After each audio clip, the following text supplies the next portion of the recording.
Queridos amigos, bienvenido al curso Meditación Paso a Paso. Voy a tomar un par de minutos para introducir el curso.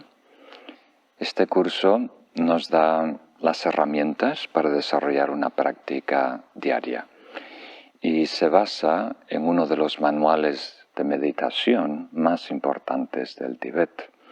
Fue compuesto por Kamalashila, un maestro indio que invitó el rey de ese entonces del Tíbet para resolver una duda, un problema. En ese entonces, muy similar a lo que está ocurriendo hoy en día en el Occidente, había mucha confusión sobre lo que es meditación y cuáles habían sido las enseñanzas del Buda sobre la meditación, o sea, cuál es la práctica más genuina y más transformadora, ¿verdad? Entonces, en esa torre de Babel, los líderes tibetanos invitaron a la autoridad del norte de la India, en ese entonces, de la Universidad Nalanda, un gran erudito y un gran yogi que se llamaba Kamalashila. Y después de aclarar el panorama, refutando en varios debates las visiones opuestas, estableció lo que era la visión del Buda, las enseñanzas del Buda. Y el rey le pidió que componga un manual de meditación. Y él en realidad compuso 3. Tienen los mismos nombres. Bhavana Krama, que quiere decir meditación gradual o meditación paso a paso. Y el más importante, el que se enseña comúnmente, es el volumen 2, que enseña las fases de la práctica meditativa. Y lo que vais a ver a continuación son cada una de las prácticas o ejercicios que debemos desarrollar de forma gradual para transformarnos internamente. Esto es un curso que di hace poco en Madrid, entonces el escenario será diferente, pero espero que estas enseñanzas sean de mucha utilidad, de mucho beneficio para ti. Creo que en ese entonces no llegué a completar la última parte del manual, que es Vipassana, pero tratamos las partes más importantes, que son las reflexiones para desarrollar la mentalidad del desarrollo espiritual, la actitud correcta, el desencanto con samsara, luego desarrollar altruismo y luego desarrollar samadhi o la práctica de shamatha. Y lo hacemos poco a poco, ¿verdad? Viendo un aspecto, una enseñanza a la vez. Y lo único que te pido es que aproveches esta oportunidad, no solo participando en este curso, estudiando, reflexionando, pero que también lo lleves a la práctica, que también reserves en tu día por lo menos media hora para desarrollar la práctica correspondiente de cada lección. Entonces espero que este curso sea muy enriquecedor, que puedas sacarle mucho provecho, que te pueda ayudar a hacer esos cambios internos que tanto queremos y necesitamos, que no solo nos harán a nosotros mucho bien, sino también a todo nuestro entorno. Entonces estoy muy contento de estar aquí con vosotros. Muchos participan en los cursos en línea, están cada vez más informados, más educados sobre el Dharma y la filosofía. Entonces el enfoque de estos días va a ser un enfoque práctico. Si vamos a informarnos, vamos a intentar cada sesión tener algo de preguntas y respuestas para aclarar las dudas, pero más que nada quería que salgan de aquí empoderados con las herramientas, con las instrucciones para desarrollar una práctica diaria o si ya la tenéis, fortalecerla, porque a largo plazo eso es lo que marca la diferencia, nuestra práctica diaria. Es muy importante ser, como diríamos, educados en el Dharma, ser bien leídos, pero al fin y al cabo lo que marca la diferencia, lo que nos transforma, es la práctica espiritual, particularmente la meditación. Tenemos como guía el manual más importante del budismo tibetano. Digo más importante porque es el primer manual de budismo clásico de lo que es el camino del Bodhisattva. Y fue compuesto por Kamalashila, un maestro del siglo VIII, invitado a Tibet para establecer el Dharma. Y el rey de ese entonces era muy sabio, de acuerdo a los tibetanos, un bodhisattva infiltrado, o sea, alguien que vino a propósito, nació a propósito para iniciar un ciclo evolutivo en la Tierra de las Nieves. Y él vio que había muchas influencias. En ese entonces había ciertas ramas del budismo que estaban entrando desde China, había otras ideas de iluminación espontánea, simplemente quedarse quieto, observar la mente hasta que te ilumines. O sea, era un terreno salvaje en donde se estaban proponiendo ideas un tanto radicales de lo que era la espiritualidad o el desarrollo del Dharma. Entonces, este rey, junto a sus ministros, pensaron que era muy importante que una autoridad de la India estableciera cuáles son realmente el sistema meditativo. Y la mejor autoridad en ese entonces era Kamalashila, uno de los maestros más educados, un gran erudito, pero a la vez un gran yogi, un gran practicante. Entonces le pidieron a él que componga un manual meditativo en donde establece las pautas, los pasos de la meditación, y en realidad compuso 3. Bhavana, Krama 1, 2 y 3. Y entre ellos varían muy poquito, pero están en sí orientados a diferentes públicos. Entonces veremos la totalidad de ellos 3, pero vamos a enfocarnos en el segundo, que es el más popular. Yo he recibido esta enseñanza de Su Santidad el Dalai Lama en una par de ocasiones y también de uno de mis maestros, Khenpo Janjam Tenzin. Y de este modelo que introdujo Kamalashila se establecieron todos los manuales meditativos en el Tíbet. Todos se basan, toman como referencia este manual que se llama Bhavana Krama, que traducido a nuestro lenguaje simplemente es meditación paso a paso. Entonces vamos a empezar.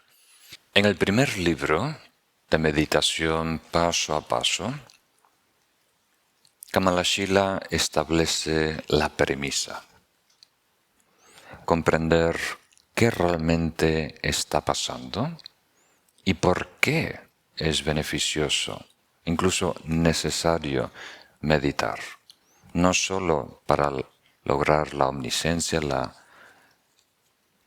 el despertar, la iluminación, sino para ser feliz. Entonces vamos a dedicar esta sesión a establecer esa premisa, las contemplaciones, que están muy alineadas con la primera enseñanza del Buda, las 4 nobles verdades. Entonces, si no habéis leído sobre las 4 nobles verdades, recibido una enseñanza, creo que tenemos un curso en línea, o reflexionado profundamente, eso es una materia pendiente. Porque si no tenemos claro esa enseñanza, no tenemos la premisa, los fundamentos, la base para construir nuestro proyecto espiritual. Entonces, de todas las enseñanzas es la más importante. La primera que dio el Buda a sus 5 amigos, practicantes muy avanzados, y es la enseñanza más asombrosa, más alucinante, más inesperada que uno pueda imaginar. Yo no estoy muy educado en el Dharma, pero he trabajado en algunas traducciones y he trabajado en traducir uno de los sutras, uno de los discursos del Buda, en donde desarrolla lo que es la vida del Buda Amitabha y su paraíso búdico, su mandala. Y al concluir de ese relato, su interlocutor, la persona con la que estaba hablando, Subhuti, le pregunta al Buda Shakyamuni: ¿es verdad que Amitabha ha hecho obras magníficas para el beneficio de millares y millares de seres, pero tú también, Shakyamuni, has hecho una gran labor de introducir y extender el Dharma en esta tierra tan hostil al Dharma? Y el Buda dijo: es verdad, yo he logrado la gran hazaña de enseñar lo que nadie quería escuchar. Porque el verdadero Dharma va en contra del modelo de vida que tenemos. Lo que como decíamos, lo que hemos heredado de nuestros antepasados. Entonces vamos a explorar juntos, en breve, esta primera enseñanza de las 4 nobles verdades, que están correlacionadas con las primeras 2 contemplaciones de las 4. Hay 4 contemplaciones básicas que desarrollan todos los lamas tibetanos como un preámbulo para desarrollar retiros de meditación. Como sabéis, es la preciosa vida humana, la impermanencia, la ley del karma y las dificultades o desventajas de samsara. Entonces, las faltas o la futilidad o las desventajas de samsara y la preciosa vida humana están correlacionadas con esta primera enseñanza del Buda, que se llama las 4 nobles verdades. Entonces vamos a hacer las 2 cosas simultáneamente. Vamos a repasar estas 4 nobles verdades y a la vez reflexionar sobre lo que es la existencia, ¿verdad? Lo que es la vida y lo que es la vida espiritual. Vamos a contrastar esas 2 perspectivas. La enseñanza se llama noble, las 4 nobles verdades, porque es la verdad de la perspectiva de un noble. Noble quiere decir arya, quiere decir un ser iluminado, alguien que está fuera del remolino, que ha despertado a la realidad como esa persona ve la realidad, lo que está pasando. Entonces es realmente un privilegio tener acceso a la perspectiva de un ser iluminado, porque nosotros, estando hundidos en el fango, en el barro de samsara, no podemos vislumbrar lo que es esa verdad. Por mucho experimento, por mucho análisis, por mucho estudio que hagamos, necesitamos una pista, algo que ilumine la posibilidad para considerar algo totalmente imaginable. Entonces, en breve, el Buda explica lo que es la existencia y lo que es la vida espiritual en 4 pasos, 4 verdades. Le llama la verdad del malestar, la verdad del origen del malestar, la verdad de la cesación. Todos estos deberíamos ponerle el adjetivo de noble, la noble verdad del malestar, la noble verdad del origen del malestar, la noble verdad de la sensación del malestar y la noble verdad del sendero que va del malestar a la libertad. Cesación quiere decir la libertad de todo malestar. Es muy curioso. Desde la perspectiva de un ser iluminado, nuestra vida, nuestra existencia, nuestra forma de ser es miserable. En el mejor día, cuando está soleado, cuando hay paz, cuando todos nos miman, cuando recibes un mensaje con un corazón, ese día también es miserable. De la perspectiva de un ser que está completamente libre, que ha despertado a la realidad, que no está limitado por los velos emocionales, conceptuales y demás. Entonces, para considerar esta enseñanza, la primera enseñanza del Buda, tenemos que tener una mente abierta para considerar una perspectiva radicalmente diferente a la que hemos escuchado hasta ahora. Abierta no quiere decir adaptar, ¿verdad? No queremos caer en esa trampa binaria de adoptar o rechazar, simplemente considerar, ¿verdad? Poder apreciar, reflexionar esta perspectiva y ver si funciona en realidad, ver si concuerda con nuestra experiencia y luego desarrollar algún experimento para ponerlo en prueba y nosotros mismos poder corroborar esa enseñanza.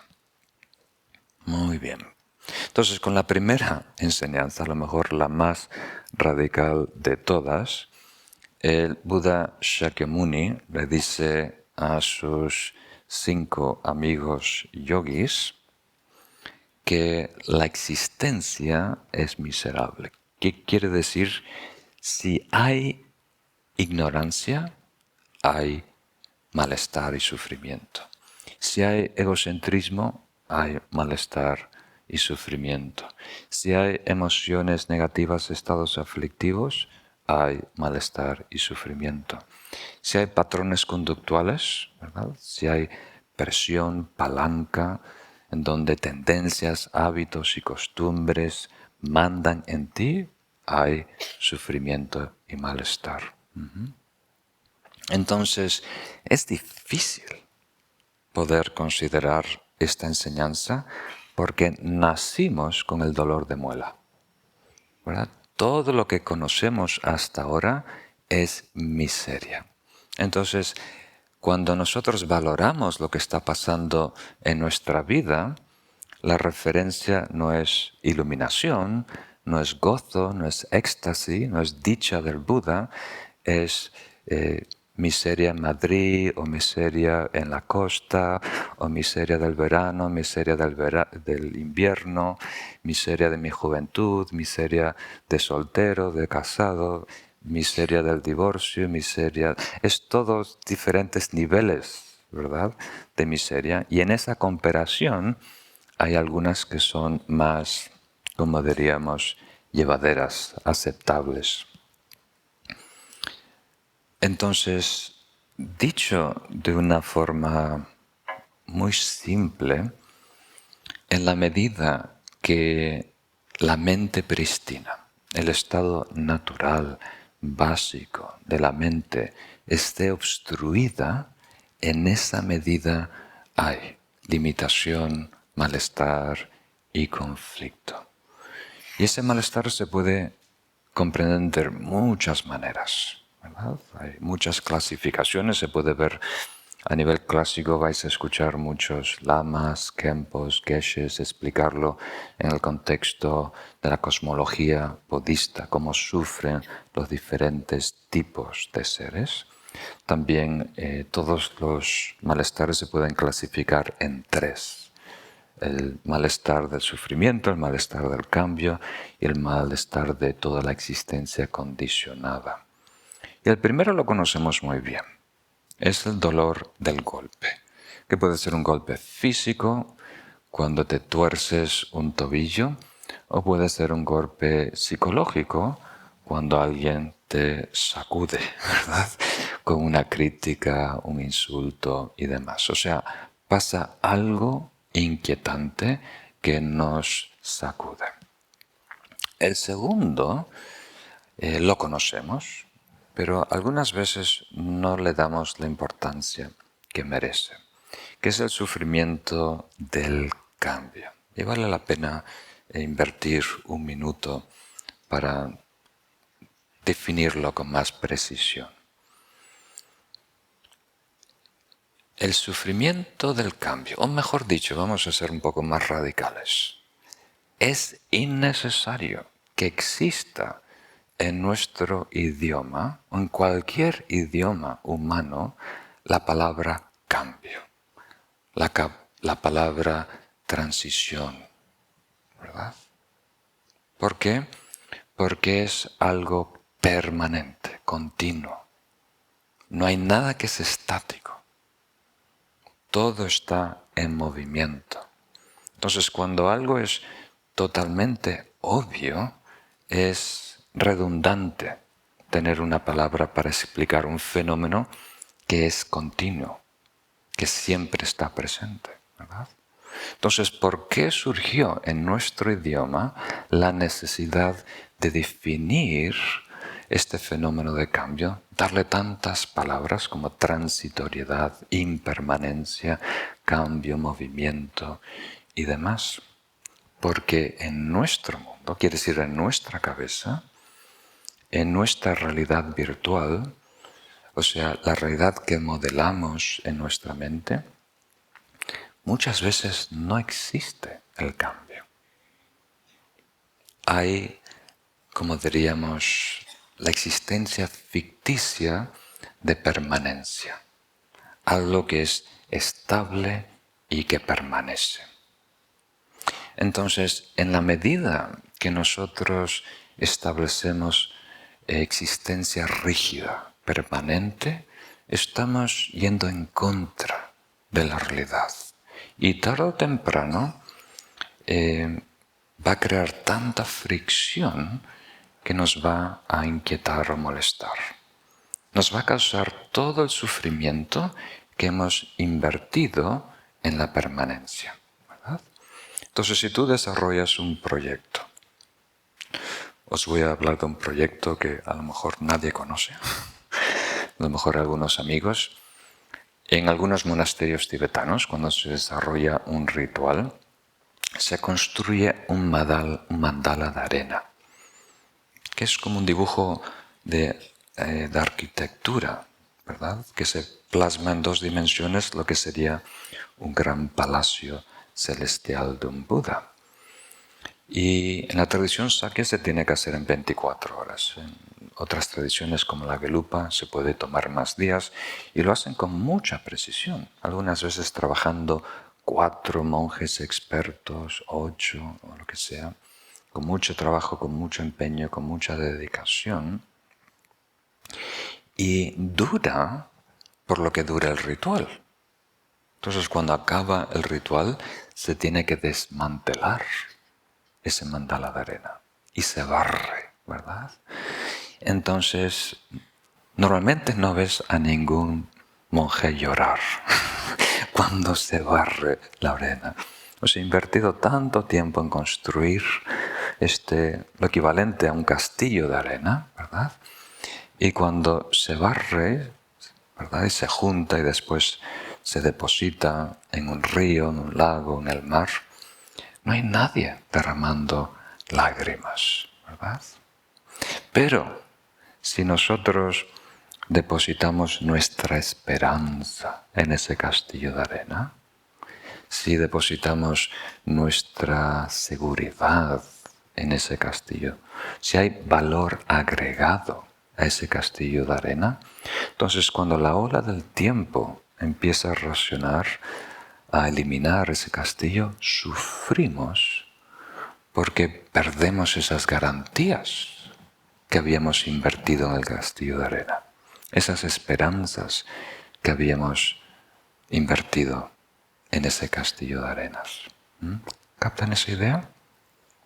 Entonces, especies más rudimentarias no tienen el problema del sufrimiento del cambio. Solo especies humanas y más sofisticadas que modelan la realidad, ¿verdad? Elaboran un modelo virtual de la realidad en su mente, estableciendo nodos rígidos, avatares de una persona, iconos de una casa, un proyecto. Solo para especies más sofisticadas, avanzadas, existe este segundo nivel de sufrimiento, que por supuesto es autocreado. ¿Tiene sentido? Y eso lo vemos cuando hay un cambio repentino. Cuando una persona joven enferma de repente y fallece, ¿verdad? Y tenemos dificultad en procesar esa realidad, ¿verdad? No solo, como diríamos, la compasión por ese ser que está sufriendo la pérdida de un ser cercano, sino la habilidad de procesar un cambio, ¿verdad? En una mente que no anticipa cambios, que está incluso activamente negando movimientos y cambios. Entonces, algo que nos va a enseñar el Dharma a nivel teórico y la meditación a nivel práctico es ser más tolerantes al cambio, aumentar nuestra resiliencia para poder procesar el cambio, que no nos sacude, que no nos afecte. Y es más, si podemos estar en armonía con la realidad del cambio, vamos a tener más poder, vamos a ser más flexibles, más creativos, incluso vamos a poder reconocer oportunidad en donde los demás solo ven fracaso y ruina. Entonces es una enseñanza muy poderosa. Y después hay un malestar incluso más sutil, que es el malestar que permea toda la existencia condicionada. Queriendo decir, por el mero hecho de estar empotrado en esta carne y huesos, por el mero hecho de haber desarrollado este modelo virtual, estar aferrado a un yo absoluto, eso ya conlleva malestar y sufrimiento. O sea, el ego desprendes una sombra, crea un vacío existencial, una especie de miedo existencial, que se puede expresar como inquietud, aburrimiento, agobio y demás. Entonces el termómetro para medirnos es: apaga las luces en un lugar silencioso, sin ruido, tú solo, contigo mismo y tu mente.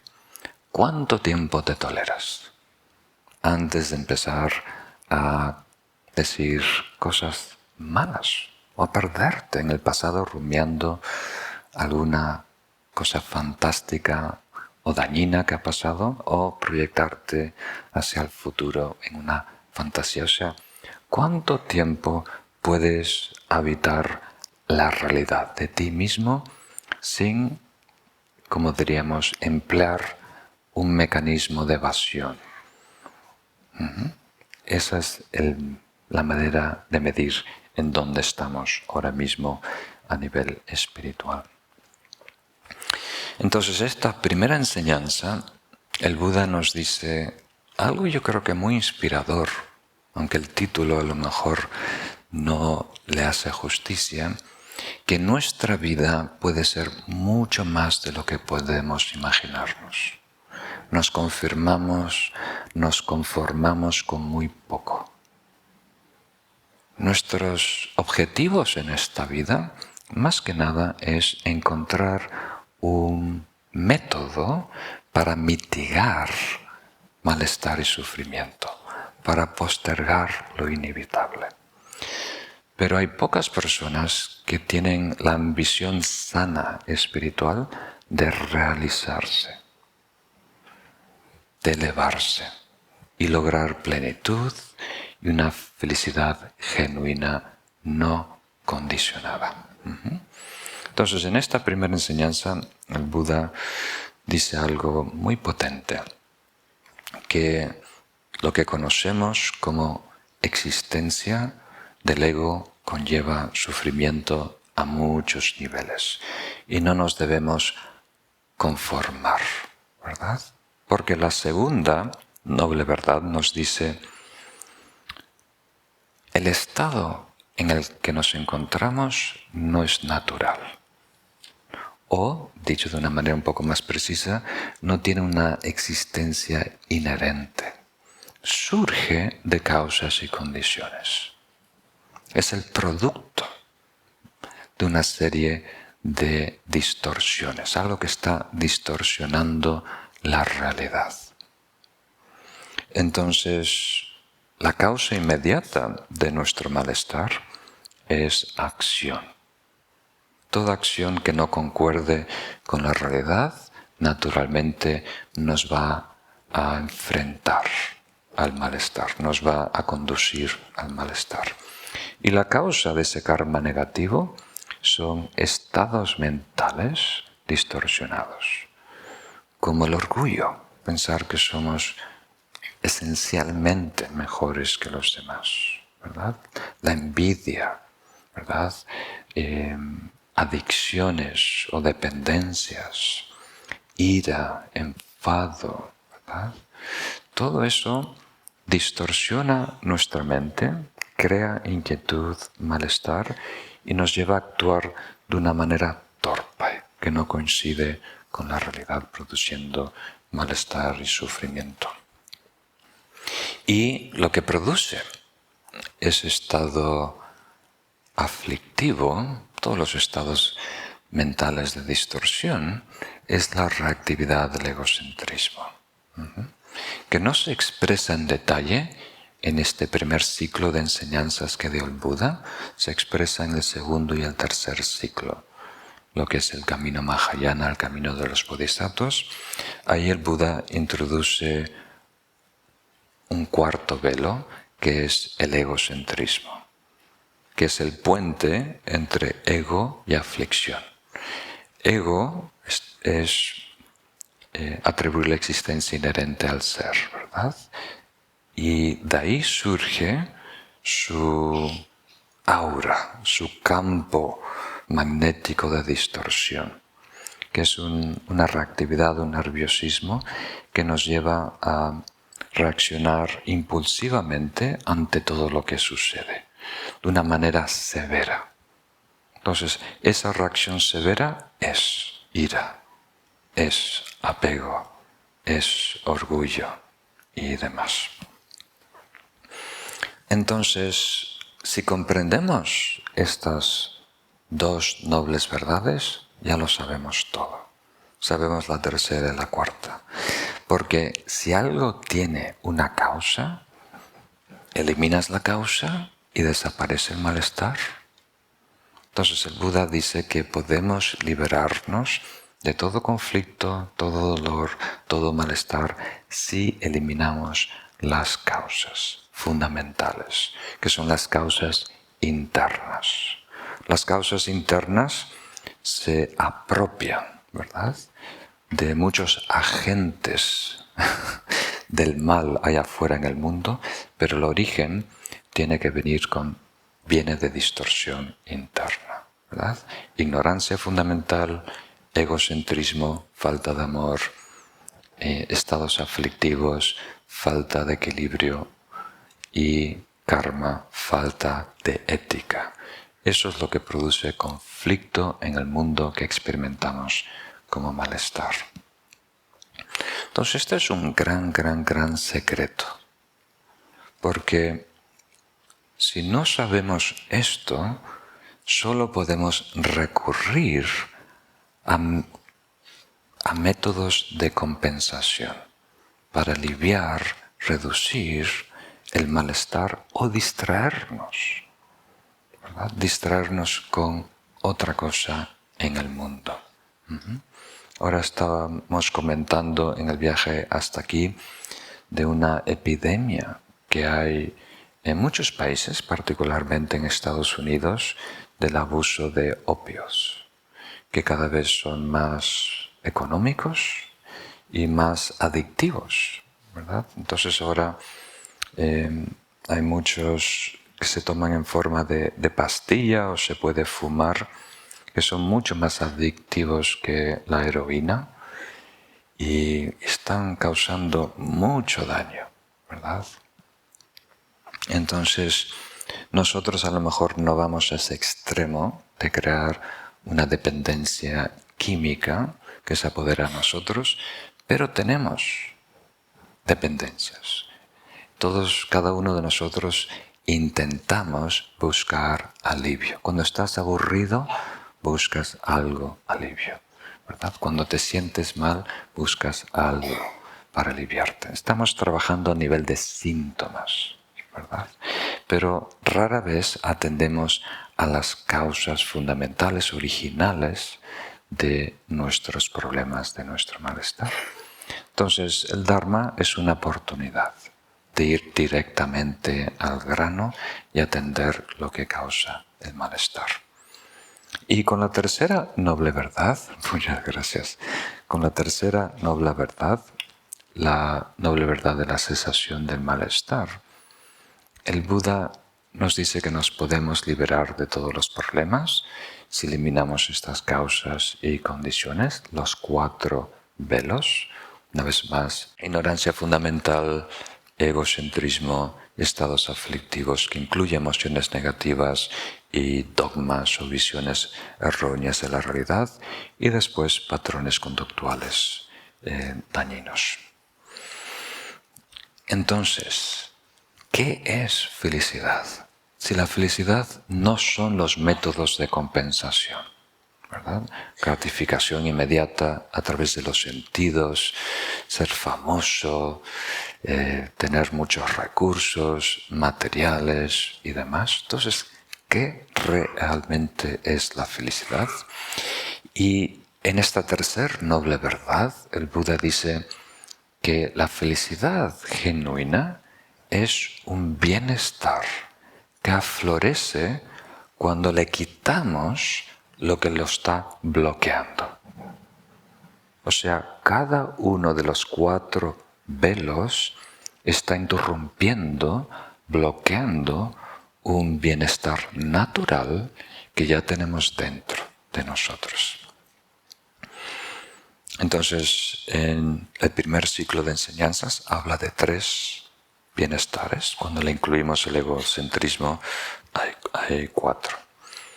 Entonces, si eliminamos la conducta dañina a través de la ética, no vamos a tener roces, conflictos, deudas en el mundo y vamos a tener paz, tranquilidad. Y ese es el primer bienestar, una mente tranquila y una conciencia tranquila de no haber causado daño a uno mismo y a los demás. Y eso no es poco, eso es mucho, porque cuando yo he hablado con personas mayores, mi primer trabajo, 16 años, fue en un hospital, y visitando todas las habitaciones, mi trabajo era encender la televisión a los pacientes, y trabajaba 3 días a la semana, de fin de semana. Y cuando entraba en una habitación en donde había una persona mayor, que había muchas personas mayores, tanto abandonadas en Estados Unidos, naturalmente querían hablar conmigo, querían charlar y contarme toda su vida. Y es muy interesante escuchar la perspectiva de personas de 80 y 90 años. Es muy diferente a la de las personas de 40, 50, 60 años. Y todos coinciden, incluso hay un estudio moderno de una enfermera de tratos paulatinos en Australia, que describió a través de entrevistas lo que relatan que es importante a las personas muy mayores cuando están enfrentando la muerte. Y lo que más duele en ese momento es el arrepentimiento. El arrepentimiento, por supuesto, haber causado daño, ¿verdad?, a otras personas, o haberte causado daño a ti, haber hecho algo dañino, negativo, y también el arrepentimiento de no haber hecho algo positivo, de haber desperdiciado tu vida, tu oportunidad, de no haber hecho el bien. Eso es lo que más duele en el universo. Y los lamas tibetanos concuerdan. No hay sufrimiento, incluso la agonía física más grave, más aguda, no se puede comparar a esa tortura mental del arrepentimiento cuando nos enfrentamos a la muerte. Entonces el Buda dice que ese es el primer nivel de felicidad genuina que él llama bienestar. El bienestar genuino es no arrepentimiento, tener paz y tranquilidad. Ahí surge una tranquilidad que hoy está siendo inquietada por conflictos conductuales que producen conflictos en el mundo. Y la segunda que me gustaría que empecemos a descubrir este fin de semana, y ojalá en el futuro si hacemos un retiro un poquito más largo, es el bienestar que aflorece cuando apaciguamos los estados aflictivos, el remolino de las emociones mentales. Entonces pareciera, algunas veces se nos presenta el camino espiritual, particularmente el desarrollo del Dharma, como un proceso constructivo, donde estamos casi desarrollando habilidades supernaturales, queriendo ser superdotados. Y si has captado ese mensaje, no es correcto, o es una perspectiva un tanto parcial.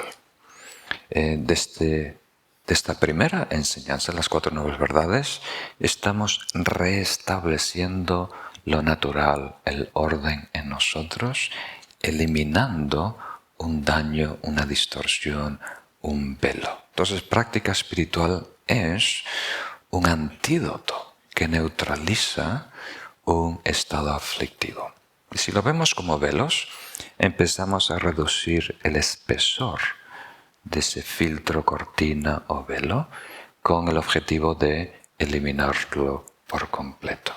Y a la medida que reducimos ese espesor, vamos a simultáneamente desarrollar la felicidad equivalente, el bienestar equivalente.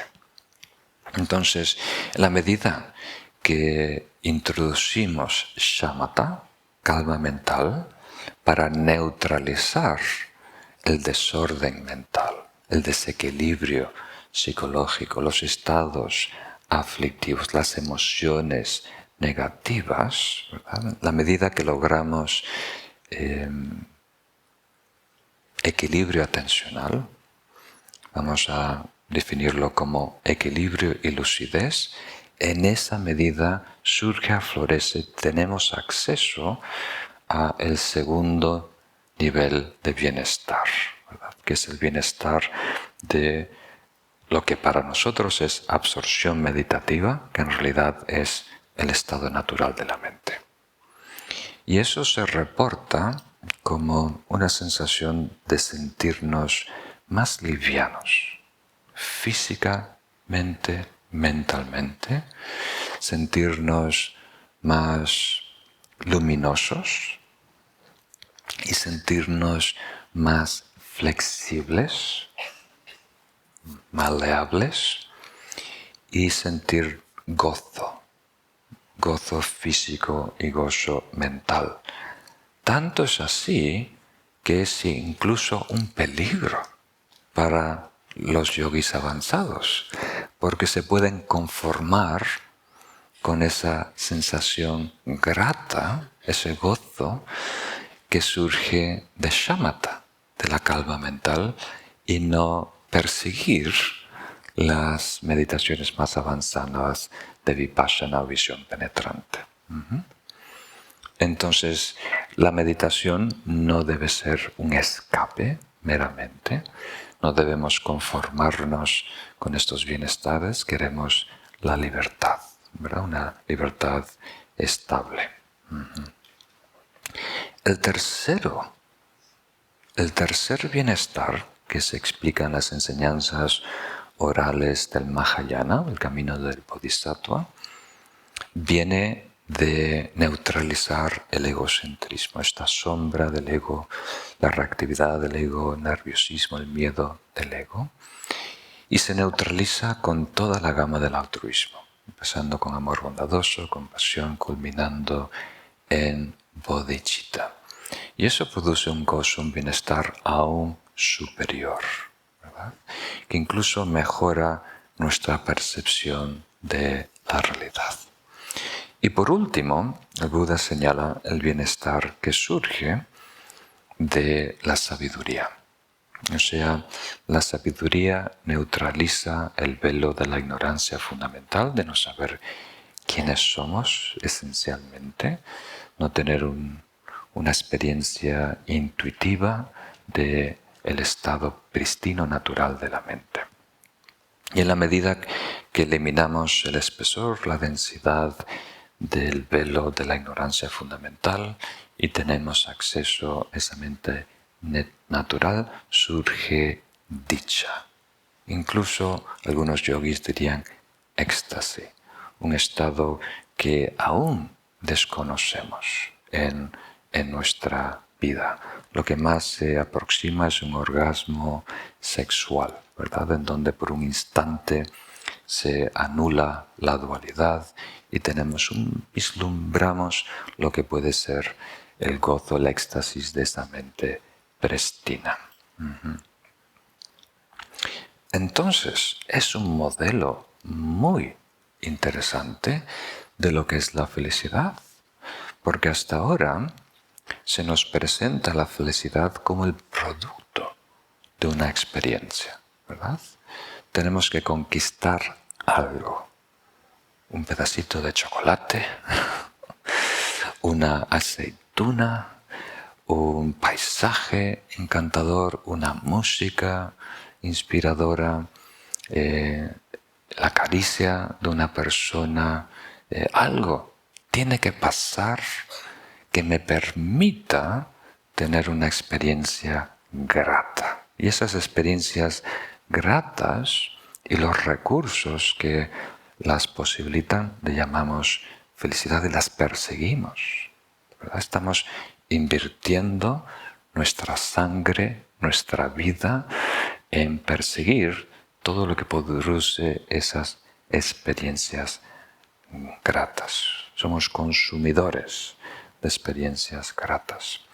Pero desde la perspectiva de la mente iluminada, la mente plenamente feliz de un Buda, realmente no cualifica como felicidad. Es un mero intento de distraernos de nuestro estado no iluminado. Distraernos con un pico de estimulación.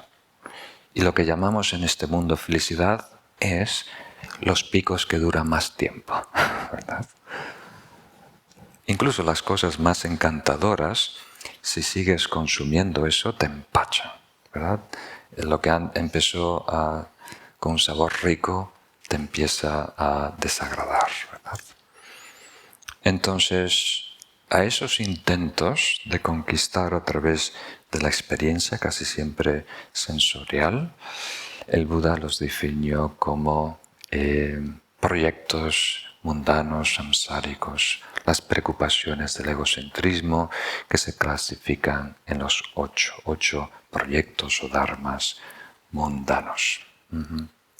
Entonces, espero que esto no os suene muy severo.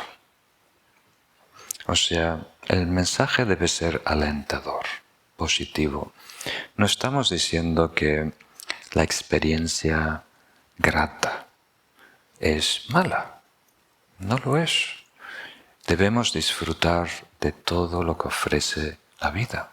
Disfrutar de las personas, disfrutar de la comida, paisaje, música y demás. Pero no confundirlo con la felicidad, ¿verdad? Porque no va a ser completamente satisfactorio, ¿verdad? Es una felicidad hedonista que viene a través de ese encuentro, esa experiencia, esa estimulación. No es la felicidad que permanece incondicional cuando se libera lo que lo está bloqueando. El bienestar, los 4 bienestares del Buda. Entonces es un argumento muy potente porque cada uno de nosotros tenemos diferentes inclinaciones, pareceres. Primero, estamos anclados en una cultura, cada uno tiene su, como diríamos, personalidad, su carácter. Pero todos, en esencia, estamos buscando lo mismo. Todos, en esencia, estamos buscando satisfacción, bienestar, felicidad. Como quieras llamarlo, estamos buscando el bien y activamente alejándonos del mal. Y aquí el Buda no habla de una moralidad impuesta de arriba, no habla de una cosmología esotérica, habla en términos muy prácticos. No está tratando de definir a nivel ontológico quién es el ser, cuál es esto. Está a un nivel muy práctico hablando del praxis. ¿Cómo logro mejorar mi vida? ¿Cómo logro tener una felicidad, un bienestar más genuino, más estable, más independiente? Y eso es honestamente lo que me atrajo a mí al Dharma, lo pragmático que es el enfoque del Dharma. Muy bien. Y como diríamos, lo coherente que es la presentación del Dharma, en donde no solo se nos explica el razonamiento, ¿verdad? Se nos da las herramientas para corroborarlo experiencialmente, desarrollar mini experimentos que pueda corroborar conceptualmente el proyecto. No sé si se dice así en castellano. Cuando se hacen descubrimientos tecnológicos, por ejemplo, hoy en día hay drones por todos sitios, entonces si una compañía está tratando de desarrollar un vehículo autónomo que se pueda controlar por remote control, entonces primero tienen que intentar que se eleve 1 metro, ¿verdad? Y si ese dron puede elevarse 1 metro, entonces han probado el concepto, ¿verdad?, de ese experimento y ahora saben que funciona. De ahí en adelante hay que optimizarlo. Las hélices, la batería, para que pueda volar de la manera más eficiente, pero sabemos que funciona, podemos invertir recursos en ese proyecto. Entonces nosotros deberíamos hacer lo mismo, desarrollar un experimento, ¿verdad?, para ver si es verdad que la meditación funciona, ¿verdad? O sea, hay 4 velos, hay 4 vías o pilares de desarrollo espiritual para atender cada velo. La ética para los patrones conductuales, shamatha, calma mental, para desequilibrio que produce los estados aflictivos, amor y altruismo para el miedo y la reactividad del egocentrismo, y sabiduría para las prácticas de descubrimiento de vipassana para neutralizar la ignorancia. Entonces, si tomamos uno de ellos, y a lo mejor el más rápido de corroborar a nivel experiencial es el velo de los estados aflictivos a través de shamatha, de calma mental. Si invertimos unos días de práctica intensa en un lugar silencioso, con una vida tranquila, vamos a poder ver si nuestra mente se aquieta, si podemos tener más control de nuestra atención, ser más libres de estados aflictivos que son tan volátiles, tan impredecibles, que nos secuestran a su antojo, ¿verdad? Entonces, eso es lo que me dio a mí fe en la meditación. Cuando me introduje en el budismo y empecé a hacer retiros de 10 días en Nueva York, en un lugar, una casita aislada. Y ahí descubrí, pues sí, si uno entrena la mente, puede lograr otros estados de conciencia, mucho más libres, mucho más sanos, mucho más naturales. Y de ahí, a través de desarrollar este experimento para probar el concepto de la meditación, desarrollé confianza en la meditación y de esa manera confianza en las instrucciones de mi maestro y confianza en la tradición, el linaje de mi maestro y por ende confianza en el Buda, ¿no? Es una secuencia natural. Y eso es lo que quiero para vosotros, que desarrollen el experimento, que tengan confianza para poder invertir en transformar su mente. Es la manera más efectiva de transformar tu vida y de esa manera ayudar también a todas las personas que te rodean.